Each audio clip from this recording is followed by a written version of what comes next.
Good morning students. आप लोग बहुत अच्छी तरह से पढ़ाई कर रहे हैं घर पे रह के, और वीडियो भी देख रहे हैं। और इसी तरह से पढ़ते रहिए, सीखते रहिए। जैसे कि अभी तक हमने चैप्टर 3 तक का जो है सारे वीडियोस आपको मैंने प्रोवाइड की है। सारे का लिंक आपने सेव कर लिया होगा। अगर नहीं किया है तो सेव जरूर कर लीजिए, ताकि आप जब चाहें इस वीडियो को देख करके सीख सकें। वैसे हमने हर एक वीडियो में अपने डिस्क्रिप्शन में उसका सारा लिंक दे दिया गया है। आप वहां से भी, अगर लिंक आपके पास नहीं हो, तो लेटेस्ट वीडियो जो आपके पास जाएगा, तो उसके डिस्क्रिप्शन में आप लिंक को क्लिक करके क्या कर सकते हैं, वीडियो देख सकते हैं। चलिए, आज न्यू चैप्टर जो होगा आपका चैप्टर 4 होगा। Chapter 4, care for our environment. Care for our environment. Environment का केयर हम लोगों के द्वारा कैसे होना चाहिए और क्यों करना चाहिए, ठीक है, ये सब इस चैप्टर में हम देखेंगे। इन्वायरमेंट मतलब हुआ पर्यावरण। पर्यावरण की देख रेख या देखभाल वो सभी हम लोगों के ही जिम्मे है। अगर हम लोग सही से इन्वायरमेंट के रिसोर्सेस, जो आपका संसाधन है, उसका अगर यूज करें, तो इन्वायरमेंट में जो पॉल्यूशन है उसको हम कम कर सकते हैं। तो इस चैप्टर में हम इन्वायरमेंट क्या होता है ये भी पढ़ेंगे, और इन्वायरमेंट में क्या सब रिसोर्स पाए जाते हैं और उसका यूज हम कैसे करेंगे, ठीक है, ये भी हम इस चैप्टर में पढ़ेंगे।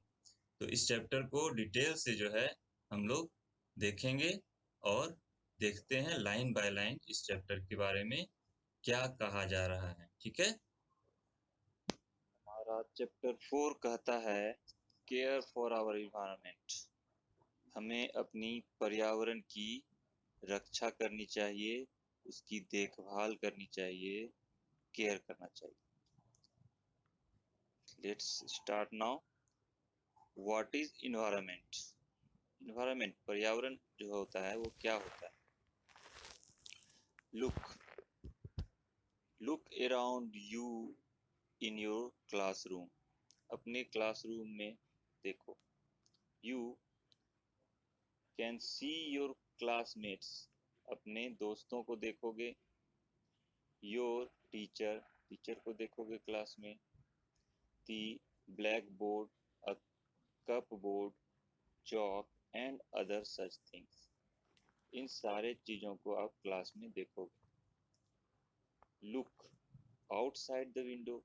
अगर आप बाहर देखो तो क्या देखोगे? You can see birds, trees and other plants and maybe a dog.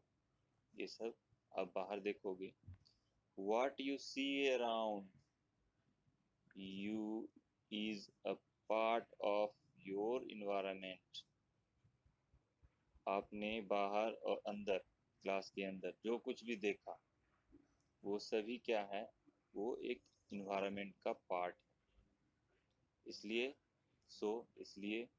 Our surroundings forms our environment. इसलिए हमारी आसपास की जो व्यवस्था होती है, उसी से हमारा इन्वायरमेंट जो है बनता है। We should care for our environment. हमें अपने पर्यावरण की देखभाल करनी चाहिए, केयर करनी चाहिए। To understand why we should do this, let us find out how our environment helps us to live life on the earth. अगर आपको समझना है कि इन्वायरमेंट को क्यों सुरक्षित रखना है, क्यों केयर करना है, तो आप हमारे आसपास का जो इन्वायरमेंट जहाँ आप रहते हो, ठीक है, उस अर्थ को समझो, उस पृथ्वी को समझो।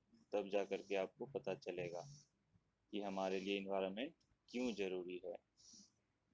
अब देखते हैं what are natural resources. Natural resources क्या होता है? यहाँ आपका फिगर में इन्वायरमेंट का थोड़ा सा बताया है।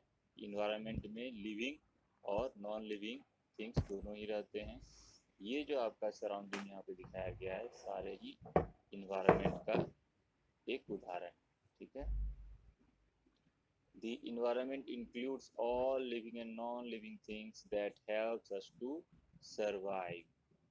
Environment जो है अपने अंदर क्या क्या रखता है, मतलब लिविंग और नॉन लिविंग थिंग्स जो मिल करके एक इन्वायरमेंट तैयार करता है सरवाइव करने के लिए, इस पृथ्वी पर रहने के लिए, उसी को हम क्या बोलेंगे, इन्वायरमेंट बोलेंगे। तो some of these living and some are non living things, कुछ तो लिविंग थिंग्स हैं, ठीक है, जीवित जीव वगैरह, और एक निर्जीव कुछ जो है निर्जीव जीव वगैरह सब होते हैं। तो वो कैसे मदद करते हैं, तो anything which helps us to satisfy our need is called a resource। वो चीजें जो हमारी जरूरतों को पूरा करती हैं वो रिसोर्स कहलाती हैं। क्या कहलाती हैं, रिसोर्स कहलाती हैं, ठीक है। The resources which are found in nature is called as natural resources। ऐसे रिसोर्सेस जो हमें प्रकृति के द्वारा प्राप्त होता है उसे हम नेचुरल रिसोर्सेस कहते हैं, प्राकृतिक संसाधन कहते हैं। अब आते हैं ये प्राकृतिक संसाधन का क्या क्या उदाहरण हो सकता है। Natural resources are nature's gift to Mankind.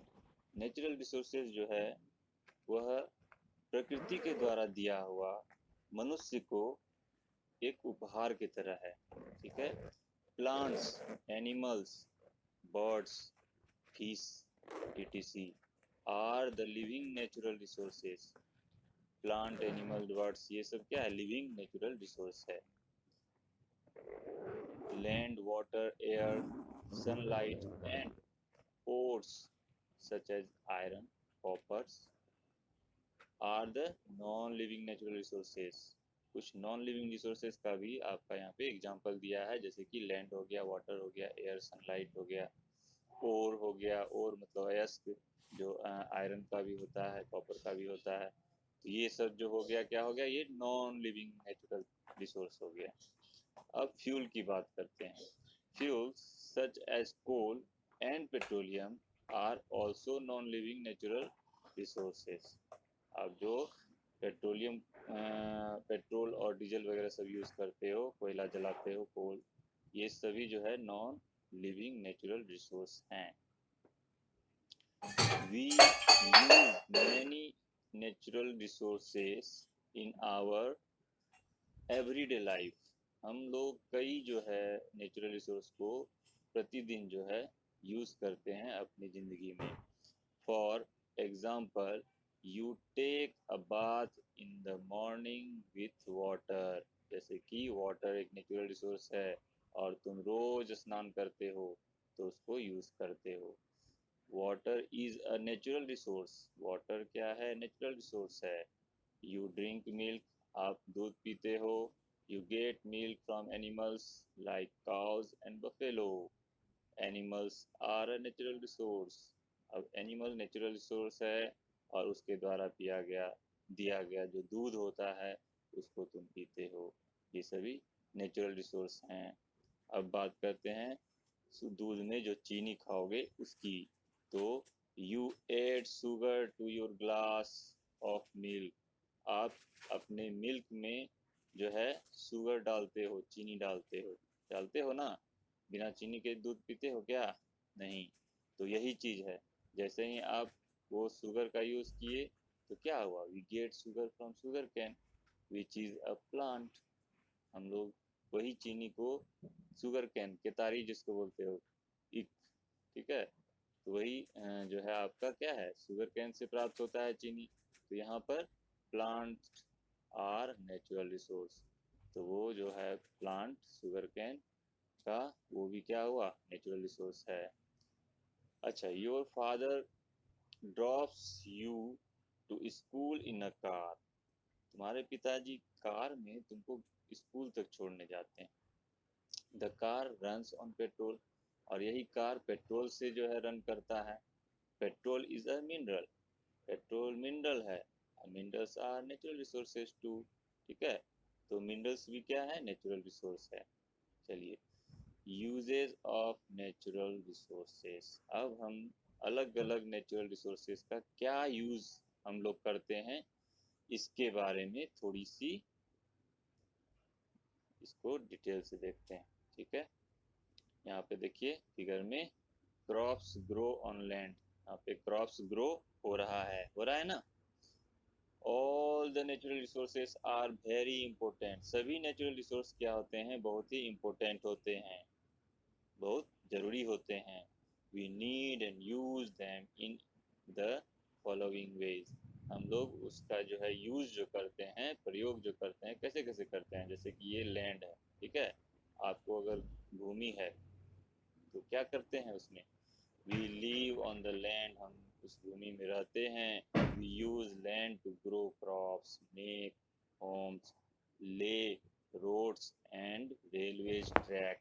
तो हम लोग लैंड का यूज़ कैसे करते हैं, तो हम उसमें घर बनाते हैं, उसमें खेती करते हैं। ठीक है, उसमें रोड बनाने का काम करते हैं, रेलवे ट्रैक भी बिछाया जाता है उसी लैंड पर। तो इस तरह से लैंड का यूज़ हम करते हैं। अब वाटर की बात करें तो we use water for drinking, irrigation and many other purposes. हम लोग वाटर को पीने के लिए, सिंचाई के लिए और अलग अलग कामों के लिए भी यूज़ करते हैं। अब आते हैं मिनरल्स।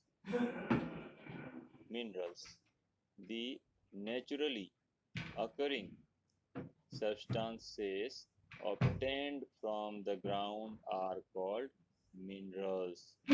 वो जो ग्राउंड के अंदर से आपको मिलता है या ग्राउंड से मिलता है, और ये जो होता है सब्सटेंस क्या होता है, क्योंकि ग्राउंड से नेचुरली तरीके से मिल रहा है, ठीक है, इसलिए इसको हम मिनरल बोलते हैं। क्या बोलते हैं, मिनरल बोलते हैं। They are coal, petroleum, natural gas, iron, copper, gold, etc. ठीक है, इन मिनरल्स का जो एग्जांपल यहाँ पे दिया हुआ है, आपका कोयला है, पेट्रोलियम है, पेट्रोल जो जलाते हो, नेचुरल गैस, आयरन है, कॉपर है, ये सभी क्या है, एक मिनरल्स का एग्जांपल है। अब कोल क्यों लेते हैं, तो coal, natural gas and petroleum are called fossil fuels. हम कोयला, पेट्रोल, ठीक है, और नेचुरल गैस को हम क्या बोलते हैं, फॉसिल फ्यूल्स बोलते हैं। ठीक है, they are a source of energy, ये जो है ऊर्जा का एक बहुत ही अच्छा साधन है। Iron is use to make machines, आपको जो है मशीन जो बनता है वो इसी लोहा के जरिए बनता है, आयरन के जरिए बनता है। और gold is use to make jewellery, और सोना का प्रयोग क्या होता है, ज्वेलरी बनाने में होता है, आभूषण बनाने में होता है। अब आते हैं प्लांट्स, नेचुरल रिसोर्स प्लांट भी है, इसके बारे में देखते हैं। Cereals, pulses, vegetables, fruits, etc. are eaten as food. Wood from trees is used to make furniture and paper. Wood is also used as a fuel. Cotton, jute, and flax plants provide raw materials to make cloth. Plant parts are also used to prepare medicines. Plant की बात करें तो आप जो चावल दाल सब्जी वगैरह सब खाते हो, वो क्या है, आपका नेचुरल रिसोर्स ही है जो खाते हो आप। अब लकड़ी का प्रयोग जो होता है, पेड़ से लकड़ी मिलती है, और लकड़ी का प्रयोग फर्नीचर और पेपर बनाने में भी होता है। वहीं अगर हम बात करें लकड़ी का, तो लकड़ी जो है वो जलाने के काम भी आती है। अब देखिए कॉटन जो है, कॉटन, जूट और फ्लेक्स जो है वो आपका प्लांट से ही प्राप्त होता है। वो कच्चा माल जो होता है कॉटन का, ये रॉ मटेरियल्स में तो क्या हुआ, कच्चा माल, तो वो प्लांट से ही प्राप्त होता है। और जहाँ तक दवाई की बात करें तो दवाई भी जो है प्लांट के जरिए ही प्रिपेयर होता है। ठीक है, अब आते हैं animals. Animals and their product are used as a food. Animal और उसके द्वारा मिला गया जो प्रोडक्ट होता है, जैसे गाय एनिमल हुआ, गाय के द्वारा क्या प्रोडक्ट मिलता है, दूध मिलता है, तो वो हम लोग यूज करते हैं। Their waste is used as fertiliser for crops. ठीक है, और एनिमल का के द्वारा जो डंग वगैरह होता है, वेस्ट मटेरियल सब होता है, उसको हम फर्टिलाइज़र एज ए फर्टिलाइज़र खेतों में जो है फर्टिलाइज़र के लिए भी जो है डाला जा सकता है, खाद के लिए। We get fur and hides from animals which are used for making clothes. कुछ ऐसे एनिमल्स भी होते हैं जैसे शीप वगैरह, तो उनका जो फर है, कहने का मतलब उसका जो बाल होता है, उसको यूज़ करते हैं क्लॉथ, कपड़े बनाने के लिए। ठीक है, तो एनिमल भी क्या है, एक अच्छा रिसोर्स है